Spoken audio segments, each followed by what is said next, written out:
The call came at 9:15 p.m. on a Tuesday. I remember the exact time because I just glanced at the clock on my laptop, calculating how many more hours I could squeeze in before exhaustion won. 3 case files spread across my desk, each one a puzzle of hidden transactions and buried lies. Financial forensic accounting isn't glamorous work, but I've always had a talent for seeing patterns where others see chaos. The number on my phone showed Callaway County Sheriff's Department. "Mr. Mitchell, this is Deputy Torres. I'm calling about your wife, Lauren Mitchell." My stomach dropped. "What happened? Is she okay?" "She's been in a minor vehicle accident. Physically, she's fine. Some bruising, the airbag deployed. But she's confused. She can't seem to remember the past several hours." I was already grabbing my keys. "Where is she?" He gave me an address that made no sense. Callaway County was 40 miles from our home in Ashford, nearly an hour in the opposite direction from anywhere Lauren would have reason to be. "There must be some mistake," I said. "My wife was visiting her friend Megan. She lives 15 minutes from here." Deputy Torres paused. "Sir, I can only tell you where we found her. Rural Route 12, about 3 miles past the county line. She was disoriented when we arrived. The doctors at St. Anthony's are checking her out now." I drove through the dark with my mind racing through explanations. A wrong turn? GPS malfunction? Some reasonable explanation that would make sense of my wife being found on a back road in the middle of nowhere. The hospital smelled like industrial cleaner and bad coffee. I found Lauren in a curtained-off section of the emergency room, sitting on a gurney with a thin blanket wrapped around her shoulders. When she saw me, her face crumpled. "Ryan." She reached for me, and I went to her automatically, wrapping my arms around her. "I'm so scared. I don't know what happened." "It's okay. You're okay now." I pulled back to look at her. A small bruise was forming on her forehead, and her eyes were red from crying. "What do you remember?" "Nothing. That's the terrifying part." Her voice cracked. "I remember having lunch at home, and then nothing. The next thing I know, there's an airbag in my face and a police officer knocking on my window.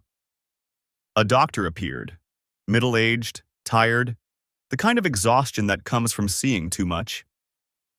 "Mr. Mitchell, I'm Dr. Patel. Your wife's CT scan came back clear. No head trauma that would account for memory loss of this duration." "Then what caused it?" Dr. Patel's expression was carefully neutral.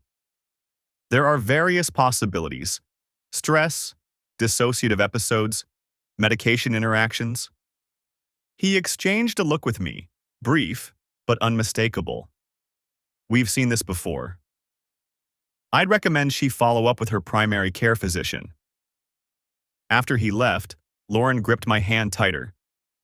"I'm not making this up. I really don't remember." "I know," I said. "Let's just get you home." But even as I helped her to her feet, I was cataloging details the way I'd been trained. Her makeup was fresh, not smudged from tears or an accident, but recently applied. Her lipstick a shade she only wore for special occasions. Her blouse was buttoned wrong, the third button skipped entirely, the kind of mistake you make when you're dressing quickly. And there was a scent on her skin, something woody and masculine. It wasn't my cologne. I'd spent a decade learning to reconstruct financial crimes from fragments of data. A receipt here, a timestamp there, the tiny inconsistencies that unravel elaborate lies. I knew what deception looked like. I just never expected to see it on my wife's face. I didn't sleep that night.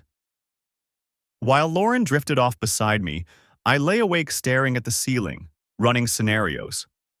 Maybe there was an explanation. Maybe I was wrong. Maybe I was the kind of paranoid husband who sees betrayal in every shadow. But I wasn't wrong. I knew it in my bones the way I knew when a set of books didn't balance.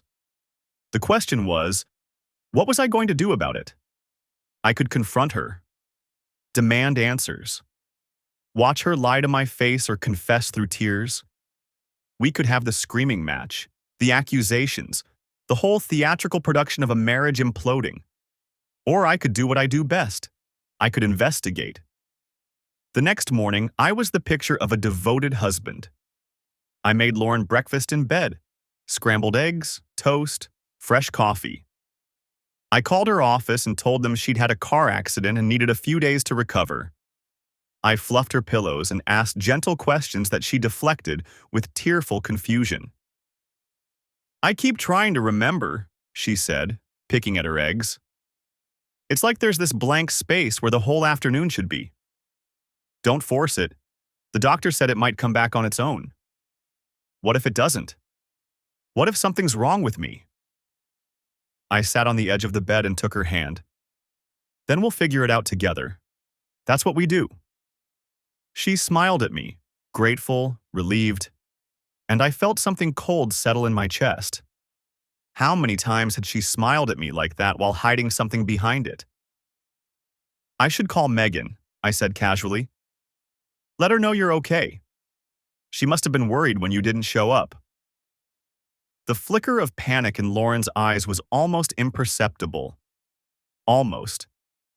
I already texted her, she said quickly. From my phone, while you were making breakfast. Oh, good. I'll thank her later for being such a good friend. Lauren's smile tightened slightly at the edges.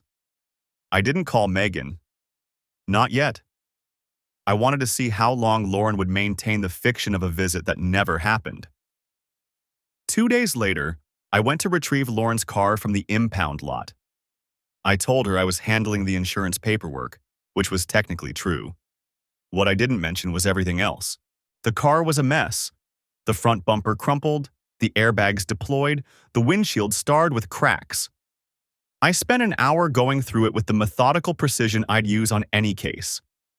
I photographed everything: the mileage, the position of the seats, the contents of the glove box.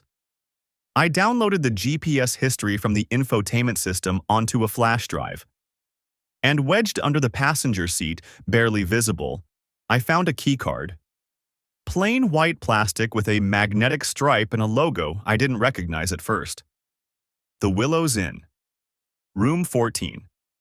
I sat in the impound lot for a long time, holding that keycard, feeling the weight of it. That night, after Lauren went to sleep, I set up in my home office and began the reconstruction. The GPS data was comprehensive. Lauren had left our house at 1:23 p.m. She'd driven not toward Megan's, but in the opposite direction, south on Highway 7, then east on Route 158, through small towns I'd never heard of, until she reached a place called Ridgecrest. Population 8,400, 52 miles from our home. She arrived at an address on Maple Street at 2:14 p.m. She left at 8:31 p.m., over 6 hours.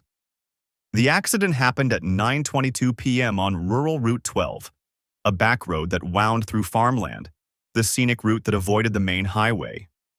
No traffic cameras, no witnesses. The kind of road you'd take if you didn't want to be seen. I pulled up our phone records next. We shared a family plan, and I had access to the account. What I found made my stomach turn. There was an unfamiliar number that appeared dozens of times over the past 4 months. Short calls at first, 2 minutes, 5 minutes, then longer, 15 minutes, 45 minutes, 2 hours. The calls happened during the day when I was at work, or late at night when I was traveling for cases. The pattern was unmistakable. This wasn't a wrong number or a telemarketer. This was a relationship. I sat back in my chair and stared at the data on my screen. Part of me wanted to storm into our bedroom and shake her awake. Part of me wanted to scream until my throat was raw. But I'd seen too many clients destroy themselves through emotional reactions. The ones who confronted too early, who tipped their hand before they had the full picture. They were the ones who lost everything. I wasn't going to lose. The next afternoon, I told Lauren I had a client meeting across town. Instead, I drove the route her car had taken, following the GPS breadcrumbs of her betrayal. 30 miles out, I stopped at a small gas station, the kind with 2 pumps and a hand-painted sign. Inside, an older man sat behind the counter reading a newspaper. "Help you?" "I hope so," I pulled out my phone and showed him a photo of Lauren's car. My wife was in an accident a few days ago, and the insurance company is giving me a hard time. I'm trying to verify her route. She would have passed through here around 1:45 or so on Tuesday. The man, Bill Thornton, according to the name embroidered on his shirt, studied the photo, then studied me. Something in my expression must have told him the real story. Insurance company, he repeated. Right. Please, I need to know. Bill sighed heavily. I've been married 43 years. Seen too many good men destroyed by cheating women. Come on back. He led me to a cramped office behind the counter, where a small monitor displayed security footage. It took him a few minutes to find the right timestamp, but when he did, my suspicions crystallized into certainty. Lauren's car pulled into the frame at 1:47 p.m. Through the windshield, I could see her checking her makeup in the rearview mirror, tilting her head to examine her reflection, applying lipstick with careful precision. She was smiling. Not the anxious smile of a woman in distress. Not the distracted smile of someone running errands. The radiant, anticipatory smile of a woman going to meet someone who made her happy. I'm sorry, son, Bill said quietly. Can I get a copy of this? I'll email it to you. I drove to Ridgecrest next. The Willows Inn was exactly what I'd expected. A mid-range motel on the outskirts of town, clean but anonymous. The kind of place where the desk clerk didn't ask questions and the guest didn't offer answers. I parked across the street and watched for a while. Room 14 faced away from the office, toward a small grove of trees. Private, discreet. You could come and go without anyone noticing. Someone had chosen this place carefully. The next week, I called Patricia Lawson. Patricia was a private investigator I'd worked with on half a dozen forensic cases, tracing hidden assets, locating witnesses, digging up the buried secrets that financial criminals thought they'd hidden forever. She was 55, sharp-eyed, utterly unsentimental. Ryan Mitchell, she said when she answered. Been a while. You got a new case for me? Personal matter this time. A pause. I see. I need you to run a phone number, find out who it belongs to, everything about them. Send me the details. 2 days later, Patricia called me back. The number belongs to Derek Walsh. 42 years old, commercial real estate developer, lives in Ridgecrest. Married, 2 kids. Wife's name is Natalie. She runs a nonprofit. Upstanding citizens from all appearances. What else? He owns a company called Walsh Property Group, does development deals throughout the region. And here's where it gets interesting. He's a client of Hartley & Associates. My blood went cold. Hartley & Associates was Lauren's firm.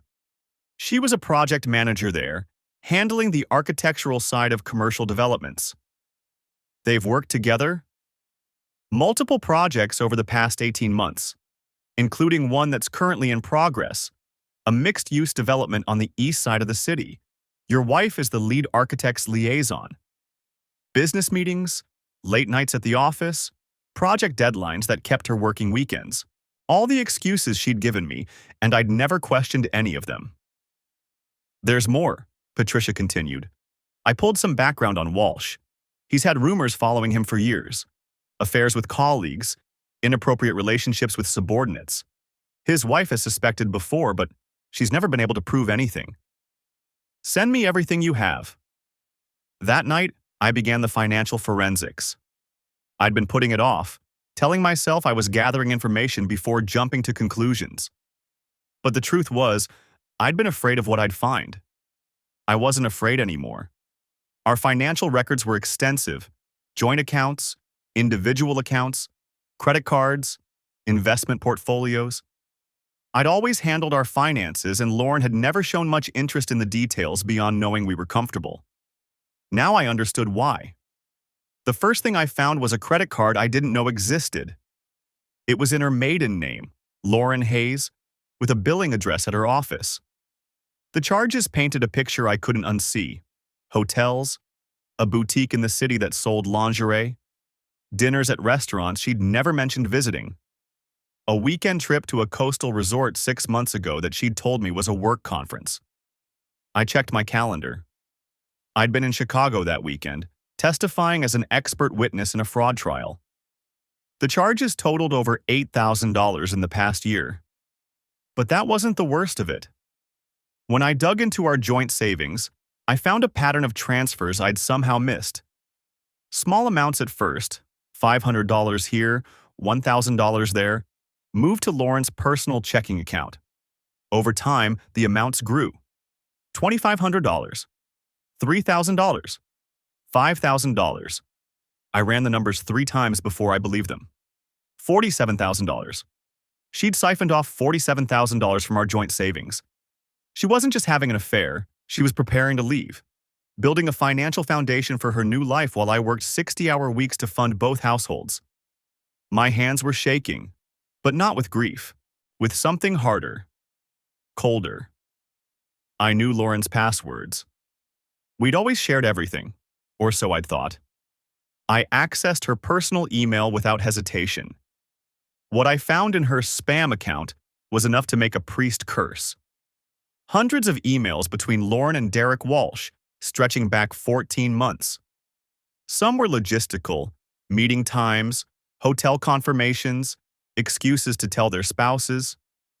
Others were intimate, the kind of explicit declarations that left nothing to imagination. But one email from 3 months ago stopped me cold. Derek had written, "When are you going to leave him? I'm ready." Are you? Lauren's response, "Soon. I just need to get a few more things in place. He's clueless. He'll never see it coming." I read those words over and over. He's clueless. He'll never see it coming. She'd looked me in the eyes every morning. She'd kissed me goodbye. She'd asked about my day and laughed at my jokes and slept beside me every night. And the whole time, she'd been planning her escape, counting down the days until she could shed me like a snake sheds its skin. I printed every email, documented every transaction, organized everything into a file that would have made my most thorough colleagues proud. I wasn't building a case for divorce court. I was building a case for complete and total devastation. The following week, I called Megan Price. I kept my voice casual, friendly, the concerned husband checking in. "Hey, Megan. I just wanted to thank you for having Lauren over a couple weeks ago. She had that rough night with the accident, and it means a lot that she has such a good friend." There was a pause. Too long. "Oh, yeah, of course. Anytime." She was lying. I could hear the uncertainty in her voice. "She mentioned you guys went to that new brunch place," I continued. "What's it called? Over on 5th Street? "Right, yeah. The brunch place." She was guessing now, scrambling to match whatever story Lauren had told me. "The one with the eggs Benedict?" "Mm-hmm. It was really good." There was no brunch place on 5th Street. I'd made it up. "Thanks again, Megan. Lauren's lucky to have you." After I hung up, I sat in my car for a long time, adding another name to my list. Megan had been providing alibis for months. She'd helped my wife lie to me, covered for her while she spent afternoons in motel rooms with another man. There would be consequences for that too. That night, I tested Lauren. We were at dinner, takeout Italian because she'd claimed she was too tired to cook, when I mentioned casually, "I ran into Megan at the grocery store today." Lauren's fork paused halfway to her mouth. "Oh? Yeah, she mentioned how much fun you guys had at brunch that day. Said the eggs Benedict were amazing." I watched the calculation behind her eyes. The quick assessment of whether this contradicted anything she'd told me. "It was really nice," she said finally. "We should have her and Jason over for dinner sometime." "That's a great idea. I'll set something up." She smiled and went back to her pasta, never knowing that I hadn't seen Megan at all. That every word out of her mouth was another lie added to the pile. Over the next 2 weeks, I built my alliance. Patricia continued digging into Derek Walsh. What she found added layers to an already complicated picture. His business isn't as solid as it looks, she told me over coffee at a diner outside the city. There are shell companies, investors with obscured identities, project costs that don't quite add up. I'm not saying it's definitely fraud, but if someone with forensic accounting skills, say someone like you, took a hard look at his books, you think he's dirty? I think he's vulnerable. His business, his marriage, his reputation, they're all balanced on a knife's edge. One good push, and the whole thing comes down.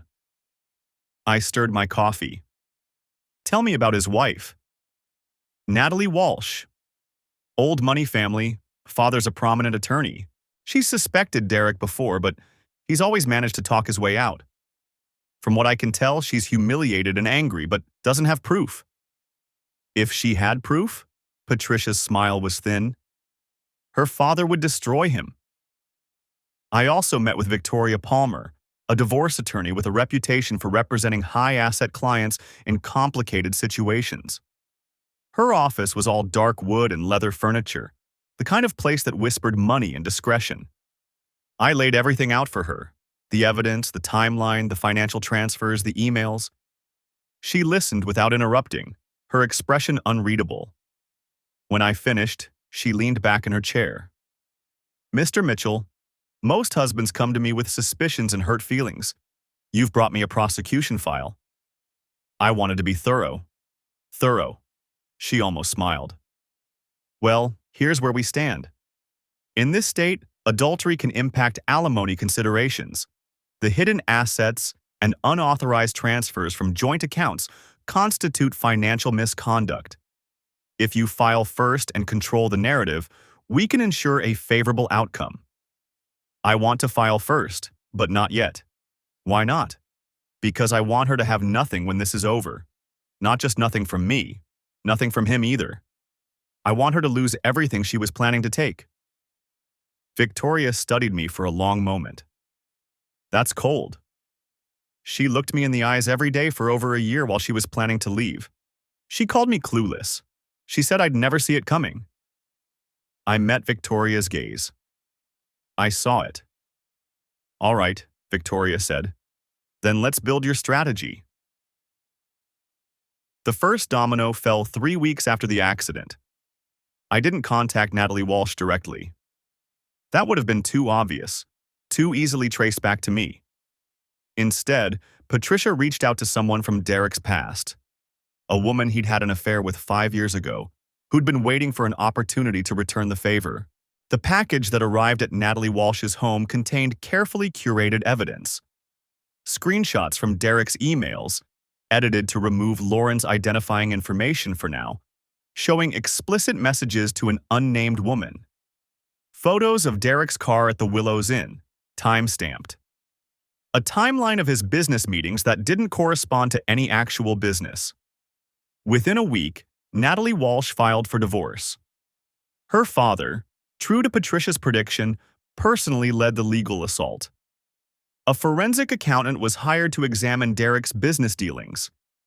Derek's carefully constructed life began to collapse. Lauren didn't understand what was happening at first. She'd been trying to reach Derek. I could tell from the way she checked her phone constantly, the way she made excuses to step outside for fresh air that coincided with attempted calls. But Derek was distracted now. Distant. When he did answer, their conversations were brief and tense. I knew because I'd cloned her phone, another skill I'd picked up from years of forensic work, and was reading every text, listening to every voicemail. "What's going on with you?" she asked him during one call. "You've been weird all week." "Problems at home." His voice was strained. "Natalie's lawyers are going through everything. I need to lay low for a while." "What kind of problems? Is it about us?" "I don't know. Maybe. Someone sent her evidence, photos, emails. I don't know where they got them." "Derek, I need to go. I'll call you when I can." The line went dead. Lauren stood in our backyard, phone pressed to her chest, looking like the ground had shifted beneath her feet. For the first time since I'd started this, I felt something like satisfaction. The following week, I tested her again. We were watching television. Or rather, she was staring at the screen while her mind was clearly elsewhere. When I mentioned casually, I still think about that night. The accident. What about it? I was just wondering.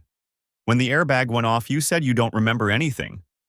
But the police report mentioned that the radio was playing when they found you. Some country song. Lauren went very still. I'm not a huge country fan, I continued, but I recognized the song when I read the report. That old one about the guy losing his girl. Kind of ironic, right?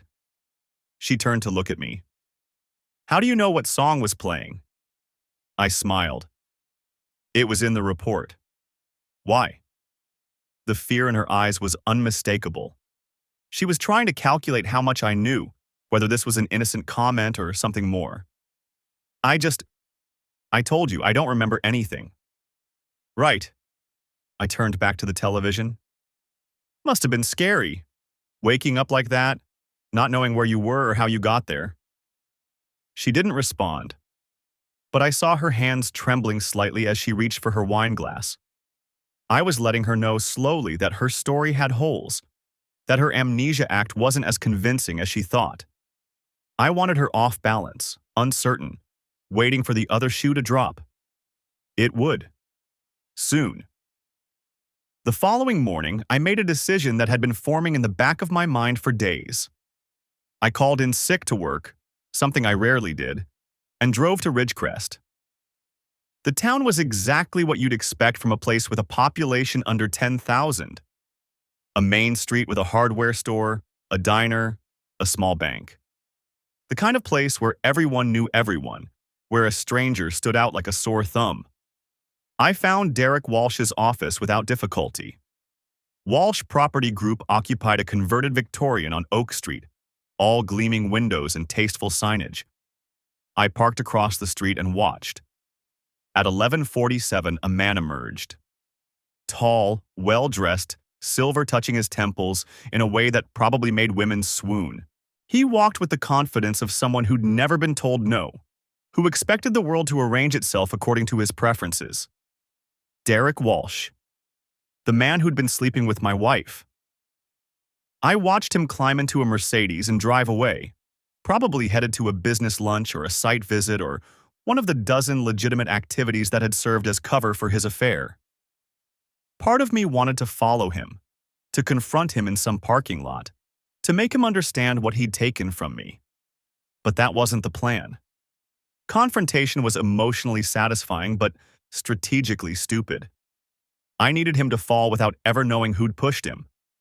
I drove home and added more details to my file. 2 days later, Patricia called with an update. I've got more on Walsh's business, she said. One of his investors is a company called Meridian Holdings. On paper, it's a legitimate investment firm out of Delaware. But when you trace the ownership structure, let me guess, shell companies all the way down. You're good at this. I could hear her smile through the phone. Meridian is controlled by another company, which is controlled by another company, which eventually leads back to an offshore trust. It's not necessarily illegal, but it's the kind of structure you use when you don't want people knowing where the money comes from. Can you get me documentation? Already working on it. Give me another week. I thanked her and hung up. The picture was becoming clearer. Derek Walsh wasn't just a cheater. He was potentially dirty in ways that went far beyond adultery. His wife's family had money and connections. If they found out about the questionable finances on top of the affairs, Derek's empire was built on sand. All I had to do was show people where to dig. Meanwhile, Lauren's behavior was becoming increasingly erratic. She was making excuses to leave the house at odd hours, running to the store, meeting a colleague for coffee, needing some fresh air. Each time, she'd check her phone obsessively before leaving, her face tight with anxiety. I knew she was trying to reach Derek. I also knew he wasn't responding. The surveillance software I'd installed on her phone showed dozens of unanswered calls and texts, each one more desperate than the last. Please call me. I need to talk to you.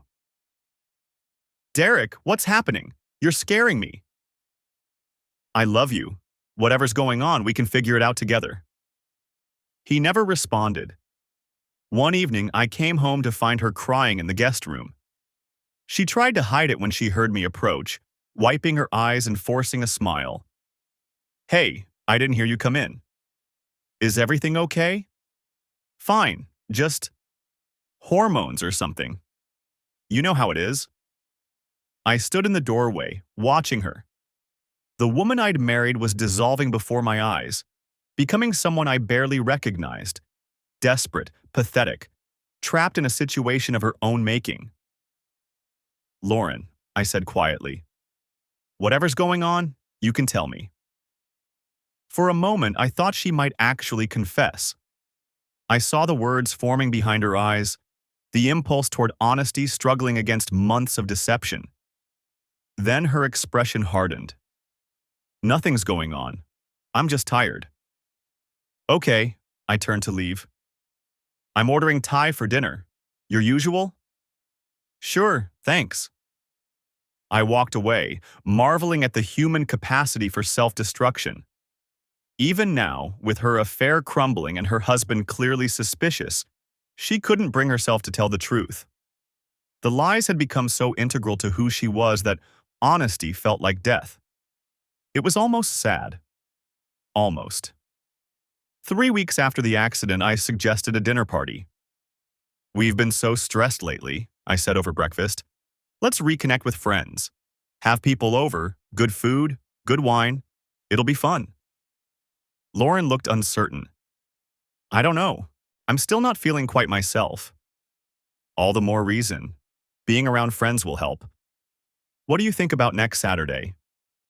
She couldn't refuse without raising suspicion. Sure. Who did you have in mind? I was thinking Megan and Jason, Anna and Kyle.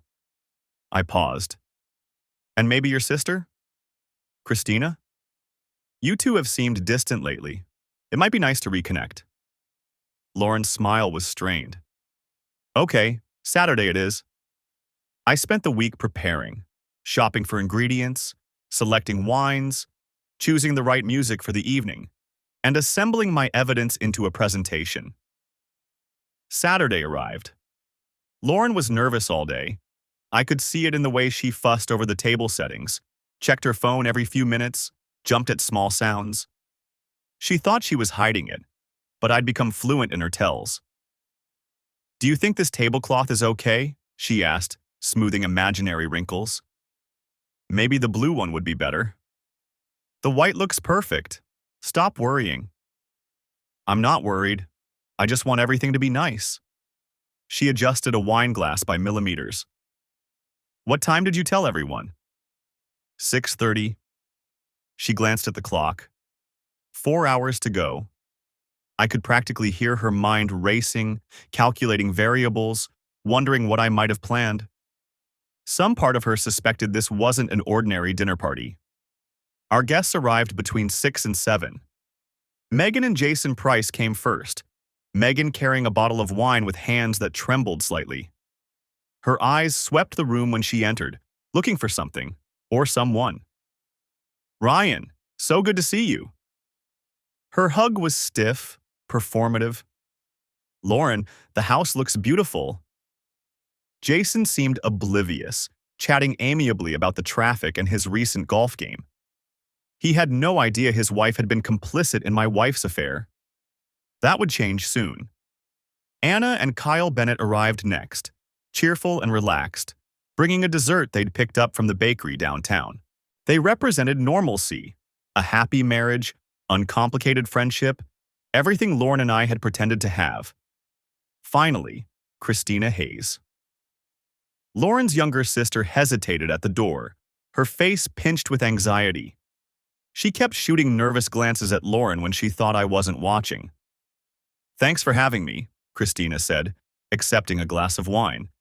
It's been too long since we all got together. Family's important, I agreed, especially in difficult times. Christina flinched. She definitely knew. Dinner was excellent, if I do say so myself. Roasted lamb, rosemary potatoes, a salad with goat cheese and walnuts. I kept the wine flowing and the conversation light.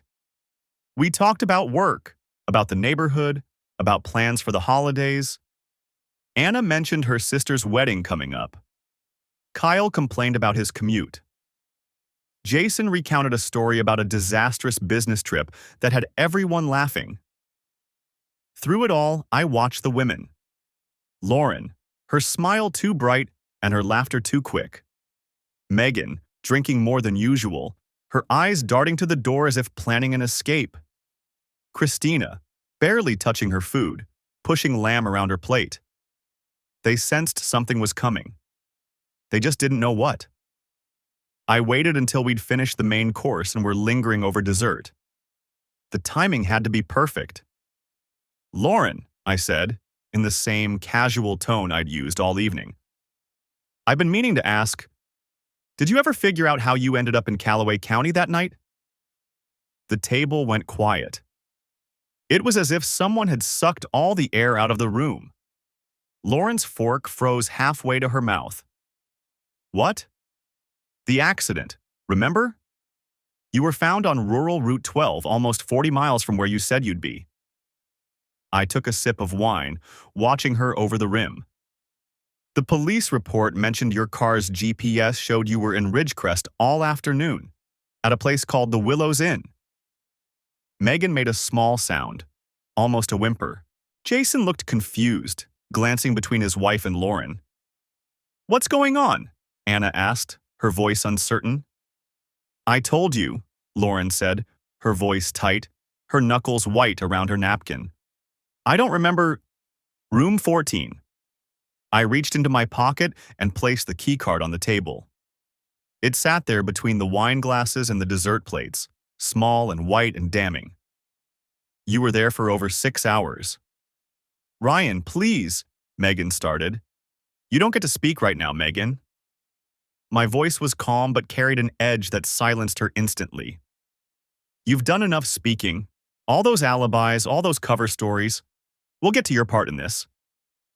Jason's face was going red. "What alibis? Megan, what is he talking about?" "The phone records were interesting too," I continued, ignoring him. "Dozens of calls to the same number over the past 4 months, some of them lasting hours, always when I was at work, or traveling, or asleep." I looked at Lauren steadily. "Do you want to tell everyone who you were calling, or should I?" Lauren's mouth opened and closed. For a moment, she looked like a fish gasping for air. Then her expression hardened into defiance. "This is insane." She pushed back from the table, her chair scraping loudly against the floor. "You're embarrassing me in front of our friends. Whatever you think you know, I think I know," I laughed, a hollow sound that made everyone flinch. "Let me tell you what I know, Lauren. I know you've been having an affair with Derek Walsh for 14 months. I know you met him at the Willows Inn at least twice a month, sometimes more. I know about the credit card in your maiden name, the one you use for hotels and lingerie and weekend trips to coastal resorts while I was working." Christina buried her face in her hands. Anna had gone pale. Kyle looked like he wanted to be anywhere else on earth. "I know about the $47,000 you transferred from our savings," I continued, my voice rising slightly. "All those small amounts, spread out over time so I wouldn't notice. Building your escape fund, planning your new life. Ryan. And I know what you wrote to him 3 months ago, when he asked when you were going to leave me." I pulled a folded piece of paper from my pocket and placed it beside the keycard. "You said, 'Soon. I just need to get a few more things in place. He's clueless. He'll never see it coming.'" The words hung in the air like poison. "You called me clueless." My voice was quiet now, which somehow made it worse. "You looked me in the eyes every day for over a year while you were planning to leave, while you were sleeping with another man, while you were stealing from our marriage, and you thought I'd never figure it out." Lauren was crying now, but the tears seemed more like frustration than remorse. "You went through my things? You invaded my privacy? How dare you? How dare I?" I stood, And for the first time, I let the full weight of my anger show. You invaded our marriage. Your privacy ended when you started sleeping with another man, when you stole from our savings, when you made our entire relationship a lie. It's not, you don't understand. Then explain it to me. Explain to all of us. I gestured at our guests, frozen in their seats like witnesses at an execution. Tell us how you fell in love with your client. Tell us how I drove you to it. Tell us whatever story you've been rehearsing. She couldn't speak. The words she'd prepared, the justifications, the deflections, the carefully crafted narrative of a neglected wife, had evaporated under the weight of evidence she couldn't deny. I turned to Christina. Did you know about this? About Derek? Lauren's sister looked up, her face streaked with tears. Ryan, I'm sorry. She asked me not to say anything. She's my sister. I didn't know what to do. You could have done the right thing. You could have told me. I know. I'm so sorry. Don't. Lauren's voice was sharp, cutting through her own tears. Don't you dare apologize to him, Christina. He violated my privacy. He's been spying on me. You've been cheating on him for over a year, Christina shot back. What did you expect was going to happen? The dinner party dissolved into chaos. Jason was on his feet now, his chair knocked over behind him. Megan, you knew about this? You helped her? It's not like that. Then what is it like? Explain it to me. Anna and Kyle were gathering their things, murmuring apologies, desperate to escape the explosion. Kyle caught my eye on the way out. A look of male solidarity, sympathy, horror at what he'd witnessed. I'm sorry, Ryan, Anna whispered. I'm so sorry. I nodded and let them go. They'd served their purpose, witnesses to the truth. Lauren was still crying, alternating between rage and desperation. You had no right. No right to go through my things to spy on me. I had every right. You're my wife. That was my money. This was my marriage. I kept my voice level, refusing to match her hysteria. And I gave you every opportunity to tell the truth. Every chance to come clean. You chose to keep lying. Because I knew you'd react like this. Like a robot, like a machine. I reacted like a man who was being cheated on. A man who was being stolen from. A man whose wife was planning to leave him. I shook my head. What did you expect, Lauren? Tears? Begging? Did you want me to fall apart so you could feel better about what you did? She had no answer for that. Jason was still demanding explanations from Megan, his voice rising. How long? How long have you known? Since February. Megan's voice was barely a whisper. She asked me to cover for her, said it was just coffee at first. Then you kept lying, for months. You looked me in the face and lied. The parallels weren't lost on anyone. 2 marriages, 2 betrayals, 2 wives who'd chosen deception over honesty. Christina stood awkwardly near the door, torn between her sister and her conscience. Maybe we should all just calm down. Stay out of this, Lauren snapped. You've done enough. I've done enough? I kept your secret. I defended you. Christina's voice broke. I told myself you'd end it, that you'd come to your senses. But you just kept going. And now look at this. Look at what you've done. The Prices left soon after, Jason practically dragging Megan out the door, their voices still audible from the driveway. Christina followed, shooting me one last apologetic look before disappearing into the night. And then it was just Lauren and me, surrounded by the ruins of a dinner party and a marriage. Happy now? She asked bitterly. No, I said honestly. I'm not happy at all. I started clearing the table, stacking plates with mechanical precision. Lauren watched me for a moment, then fled to the guest room. I heard the door slam, heard her sobbing through the walls. I finished cleaning up, loaded the dishwasher, wiped down the counters.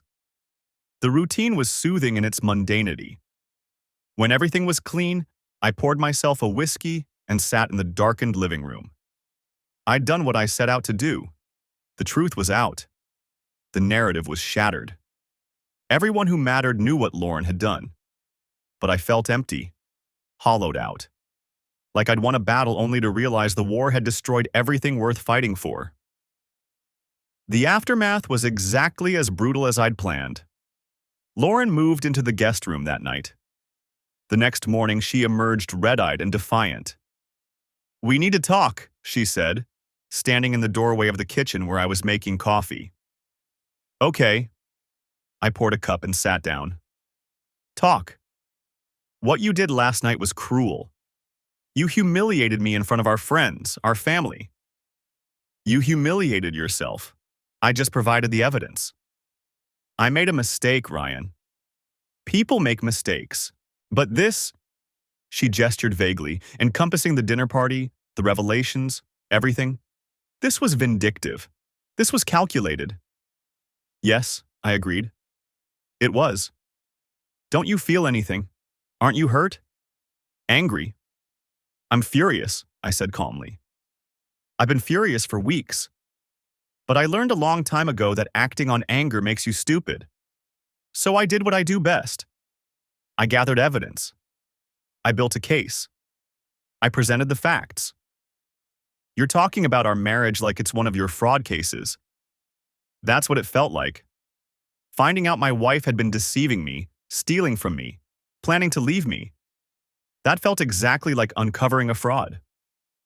She sat down across from me, her expression shifting from anger to something softer. "Ryan, I know I messed up. I know I hurt you. But please, can't we work through this? We've been married for 8 years. We have a history. We have nothing." I cut her off. "Whatever we had, you destroyed it. Not with the affair. Affairs can sometimes be forgiven. But with the planning, the calculating, the $47,000 you squirreled away while looking me in the eyes every day. You were preparing to leave me, Lauren. You had an exit strategy. That's not a mistake. That's a decision. I wasn't sure. You wrote to him that I'd never see it coming. That's certainty. That's intent." She was crying again, but I'd become immune to her tears. "I did love you once. In the beginning, I really did. Maybe. Or maybe you loved the life I could provide. The nice house, the comfortable income, the stability that let you pursue your career without financial stress." I shrugged. "I'll never know for sure now, will I? Because everything you've told me for the past 14 months has been a lie. That's not fair." "Fair?" I leaned forward. "You want to talk about fair? Fair would have been honesty. Fair would have been telling me you were unhappy, that you'd met someone else, that you wanted out. Fair would have been treating me with the basic respect one human being owes another." I sat back. "Instead, you chose deception. You chose theft. You chose to make me the fool in a story you were writing with someone else." She had no response to that. The silence stretched between us, heavy with the wreckage of years. "What happens now?" she finally asked. "Now I file for divorce, and you move out." Over the following days, she cycled through every emotional manipulation in her arsenal. Rage, screaming that I'd violated her trust, that I'd humiliated her, that I was cruel and vindictive. Self-pity, sobbing that I didn't understand the pressure she'd been under, that she'd felt neglected, that I worked too much and didn't give her enough attention. Bargaining, promising to end things with Derek completely, to go to counseling, to do whatever it took to save our marriage. I listened to all of it with detached interest. It was like watching a performer cycle through their repertoire, trying different acts to see which one would land. One evening, she tried seduction, appearing in our bedroom in the lingerie she'd bought with her secret credit card, the lingerie she'd worn for Derek. "We can start over," she whispered, reaching for me. "Rebuild what we had." I stepped back. "We can't rebuild on a foundation of lies. And I don't want to." Her expression flickered through hurt, then anger, then calculation. Is there someone else? Is that what this is really about? No, there's no one else. There's just the truth about who you are, and the realization that the woman I married either never existed or died a long time ago. She slept in the guest room that night, and every night after. Meanwhile, Derek Walsh's collapse was spectacular. Patricia kept me updated as the situation unfolded. Natalie's forensic accountant, a woman named Sandra Reeves who'd built her reputation on being relentless, found the irregularities within days of starting her examination. The Meridian Holdings connection was just the beginning, Patricia told me over coffee at our usual spot. There are at least 3 other shell companies funneling money through Walsh Property Group. Some of it traces back to overseas accounts. His partners are terrified. They're worried they'll be implicated in whatever he's been doing. Is it actually illegal? Patricia shrugged. That's for the authorities to determine. But at minimum, it's embarrassing. The kind of thing that makes investors nervous and clients disappear. Within 2 weeks of Natalie filing for divorce, Derek's carefully constructed life was in freefall. His partners called emergency meetings. Investors demanded independent audits. Deals that had been on the verge of closing suddenly fell through as counterparties got cold feet. I monitored Lauren's phone as Derek spiraled. Their conversations grew shorter, more bitter, more desperate. "This is your fault," Derek told her during one call. His voice was raw, exhausted. "Someone found out about us and they're using it to destroy me." "It wasn't me. I swear, Derek, I didn't tell anyone." "Then who? Who else knew? Who else had access to those emails?" "I don't know. Maybe your phone was hacked, maybe—" "My wife's lawyers have everything. Screenshots, photos, records. Stuff I never even knew existed." His voice dropped to something that sounded like terror. "They're going to take everything, Lauren. The business, the house, custody of the kids. Her father is calling in every favor he has. We can figure this out together. There is no together. Don't you understand? I can't see you anymore. I can't talk to you. My lawyer says any contact could be used against me in the divorce. But what about us? What about all our plans?" A long pause. When Derek spoke again, his voice was cold. "There is no us. There never really was." 2 days later, Lauren confronted me in the kitchen. "You did something." Her voice was flat, certain. "To Derek, to his business. This was you." I followed the evidence. I reconstructed the truth. I poured myself a glass of water, meeting her gaze calmly. If someone happened to share that evidence with people who needed to see it, well, that's just the consequences of your choices. You destroyed him. He destroyed himself. You both did. I set down the glass. "My lawyer will be in touch about the divorce." She stood there, trembling with rage or grief or something in between. "I never thought you could be this cold. This calculating. And I never thought you could lie to my face for 14 months while planning to leave me. I guess we both learned something about each other." He called her one more time, Derek did. 2 days later. Furious, paranoid, looking for someone to blame. "Did you tell someone? Did you keep records? My wife got everything. Documents I've never even seen before." "I didn't do anything," Lauren was sobbing. "Derek, please, I would never betray you. We're done. Don't call me again." The line went dead.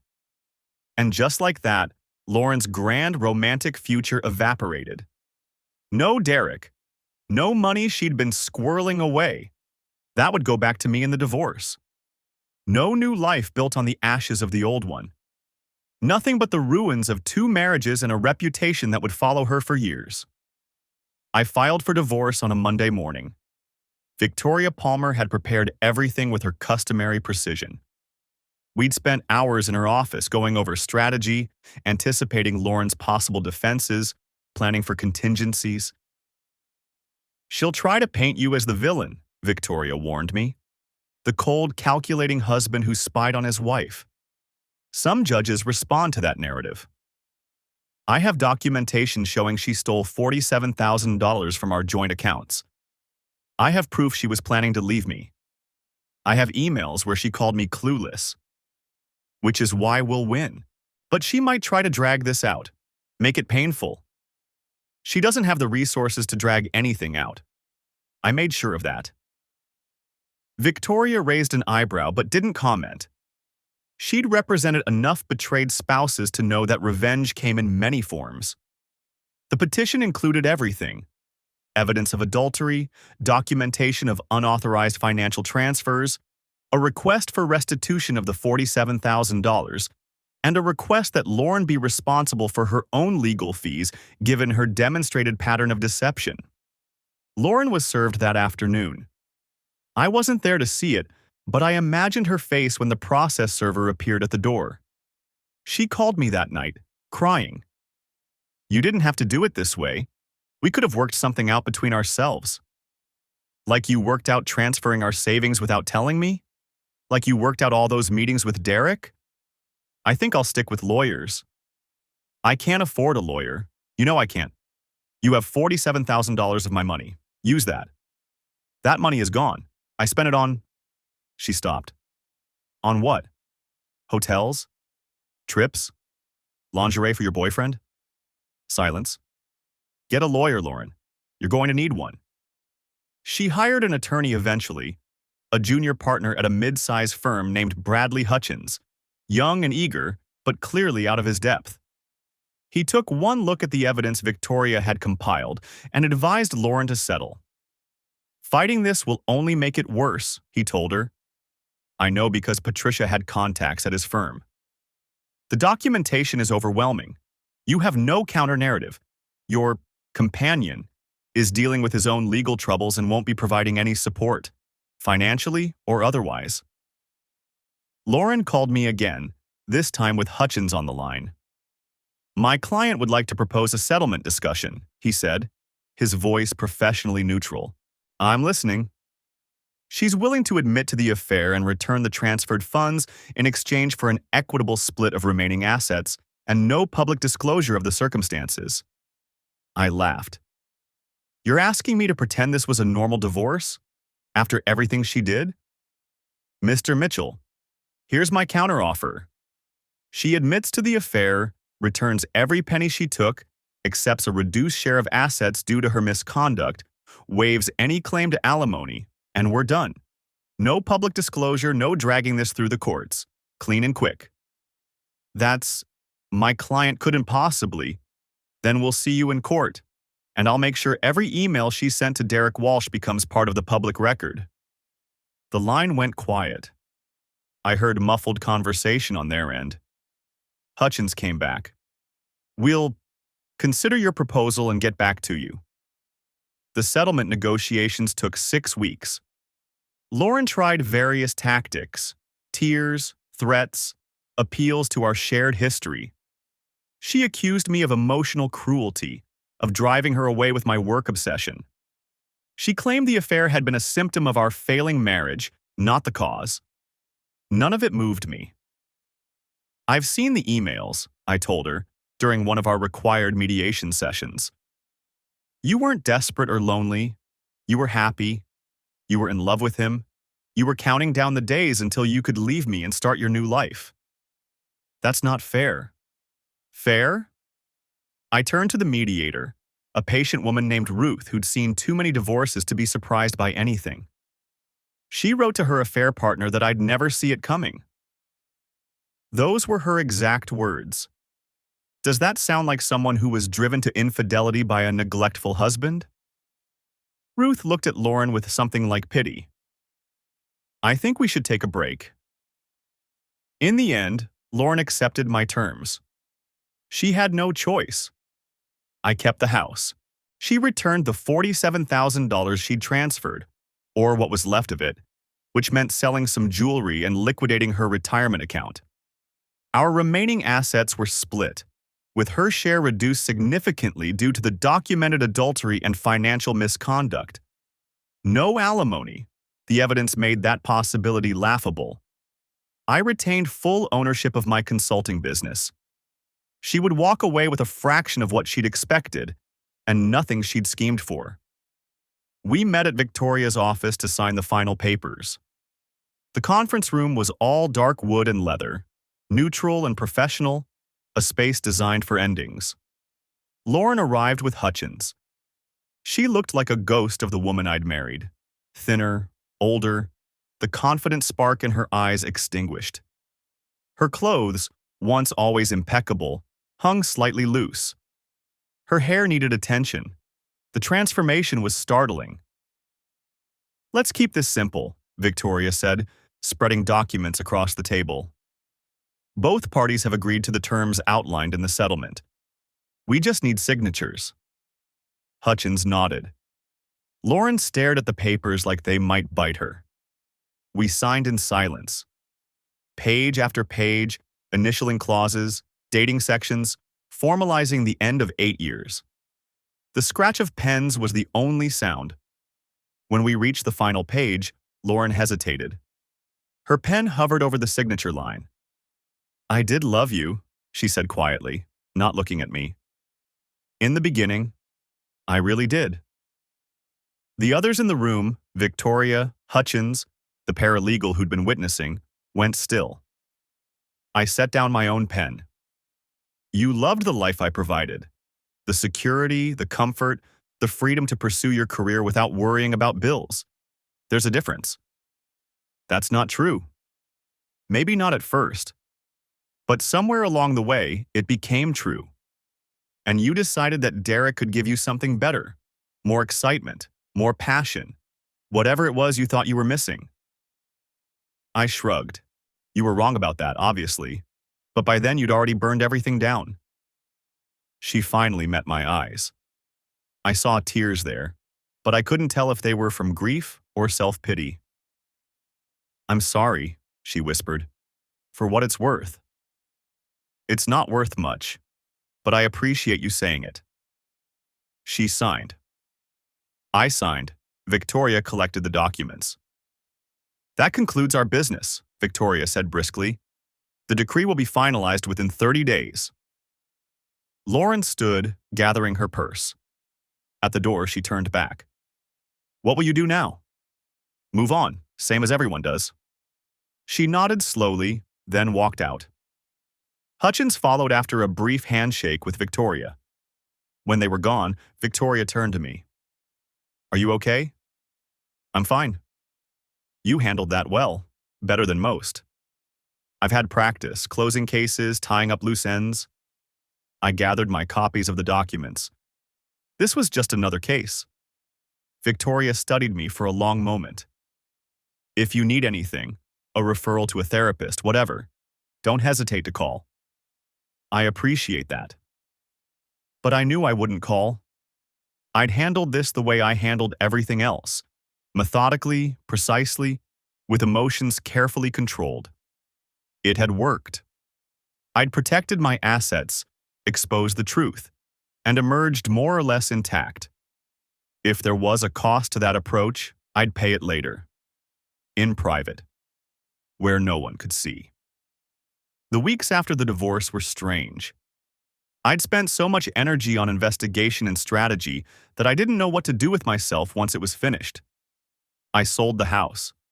Too many memories in every room, too many lies embedded in the walls. I bought a condo downtown, closer to my office. Sleek and modern and empty of history. A fresh start, people called it. To me, it was just a different kind of emptiness. Patricia Lawson called to check on me about a month after everything was finalized. "How are you holding up?" "Fine, busy with work." Most men in your position would have exploded, made mistakes, done something stupid that gave their wives ammunition. She paused. "You played it like a chess game." "I spent 10 years reconstructing other people's lies. I wasn't going to be destroyed by the lies in my own home." "Cold," she observed. "Practical," I countered. She laughed. "Take care of yourself, Ryan. And if you ever need anything, professionally or otherwise, I know where to find you." I heard updates occasionally, through mutual acquaintances or Patricia's continued monitoring. Lauren moved into a small apartment across the city. Her job at Hartley and Associates became awkward. People knew, they whispered. Conversations stopped when she walked past. She was technically good at her work, so they didn't fire her, but she'd never advance there now. Too much scandal attached to her name. Derek Walsh settled his divorce for a staggering sum. His business never recovered from the scrutiny. Last I heard, he'd taken a position with a firm in another state, a significant step down from the empire he'd been building. Natalie got the house, primary custody, and most of his liquid assets. Her father's legal team had been thorough. Megan and Jason Price were in marriage counseling. Jason had forgiven her, technically, but the trust between them was fractured in ways that might never fully heal. Every time Megan went somewhere without him, he probably wondered if she was lying. Christina Hayes reached out to me once, about 3 months after the divorce was final. An email, short and awkward. "Ryan, I know you probably hate me, and I understand. But I wanted to say I'm sorry. I should have told you. I should have done the right thing instead of protecting my sister. I was trying to be loyal, but I was wrong. I hope someday you can forgive me." I replied briefly, "I don't hate you, Christina. You were put in an impossible position. Take care of yourself." Forgiveness was more complicated than that, but she didn't need to know the details. Spring arrived, and with it, a new equilibrium. My work kept me busy. A major fraud case that required months of document analysis, a financial reconstruction that made headlines when it resulted in indictments. I was good at what I did, and the work filled the empty spaces where a marriage used to be. I thought about Lauren sometimes, not with longing or regret, but with the detached curiosity of an analyst reviewing old data. How had I missed the signs? What had made me so blind? The answer, I eventually concluded, was simple. I'd trusted her. I'd believed the lie because I wanted to believe it, because the alternative was too painful to consider. She'd counted on that trust, exploited it, built her deception on its foundation. I wouldn't make that mistake again. Summer. A work event at a downtown hotel. Networking and cocktails with potential clients. I was nursing a whiskey at the bar when someone sat down beside me. A woman about my age, dark hair, intelligent eyes, professional but not stuffy. "You're Ryan Mitchell, right? The forensic accountant?" "That's me. Julia Reeves." She extended her hand. Firm grip, no nonsense. "Corporate compliance attorney. I've heard good things about your work." We talked about work for a while. The intricacies of financial fraud, the challenges of proving intent, the satisfaction of untangling complex schemes. She was sharp and quick-witted, the kind of person who kept up with rapid conversation without missing a beat. Eventually, we drifted to other topics. Books, travel, the absurdity of networking events and the people who actually enjoyed them. "So, Ryan Mitchell," she said, signaling the bartender for another drink. "What do you do for fun when you're not reconstructing corporate crimes?" I considered the question. "I solve puzzles. I figure out what's true when people are trying to hide it." Julia tilted her head. "That sounds exhausting." "It can be," I met her eyes, "but I'm pretty good at it." "Well," she smiled, "maybe you need some new hobbies." "Maybe I do." We exchanged numbers before the evening ended. A few weeks later, I was at my usual coffee shop when I saw her. Lauren, across the street, walking with a man I didn't recognize. She looked tired, older than her years. The man was talking to her, gesturing animatedly, and she nodded along without much enthusiasm. She saw me through the window. For a moment, our eyes met. I raised my coffee cup slightly. A gesture of acknowledgement, nothing more. Civil. Distant. She looked away first. I finished my coffee and got on with my day. There was nothing left to say, No closure to seek, no final confrontation to have. The story was over. I had work to do.